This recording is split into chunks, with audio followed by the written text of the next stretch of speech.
Hello, আসসালামু আলাইকুম। কেমন আছেন সবাই? আশা করি সবাই ভালো আছেন। আমিও আছি আলহামদুলিল্লাহ। তো আজকে একটা বিষয় নিয়ে কথা বলতে আসছি, সেটা হচ্ছে হিরো আলম এবং রিয়া মনিকে নিয়ে।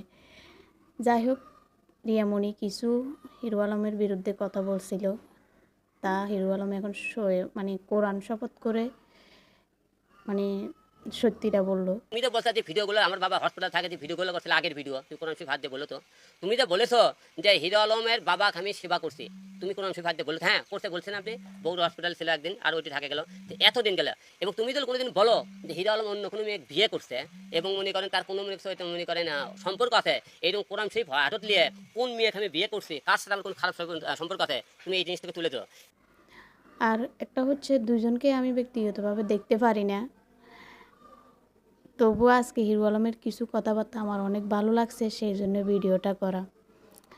আপনারা ভিডিওটা দেখুন এবং শুনতে থাকুন কি বলছে। আজকে আমাদের বাবা মাকে অবহেলা করলে আমরা সেই বউকে মনে করে জীবন থেকে সরিয়ে দিতাম, তাহলে আমাদের বাবা আজকে বৃদ্ধাশ্রমে যেত না। আজকে বৃদ্ধাশ্রমে আমাদের বাবা একটা কারণে যায়, আমরা বইয়ের গোলাম হয়ে চলি।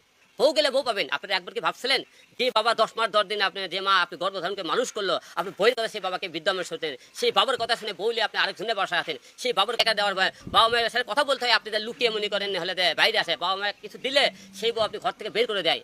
আজকে আমাদের পুরুষের কারণে। হিরো আলম শেষে একটা কথা বলছে, বউ গেলে 1000টা পাবে, মা বাবা চলে গেলে পাবে না। তো আরও একটা কথা বলছে উনি, যে যে পুরুষ নারীর কথা শুনে মা বাবাকে বৃদ্ধাশ্রমে রেখে আসে, সে পুরুষ কখনো প্রকৃত পুরুষ না। এই কথাগুলো আমার অনেক ভালো লাগছে ওনার, মানে এতটা ভালো লাগছে বলার মতো না। কিছু সত্য কথা উনি তুলে ধরছে। আর আমার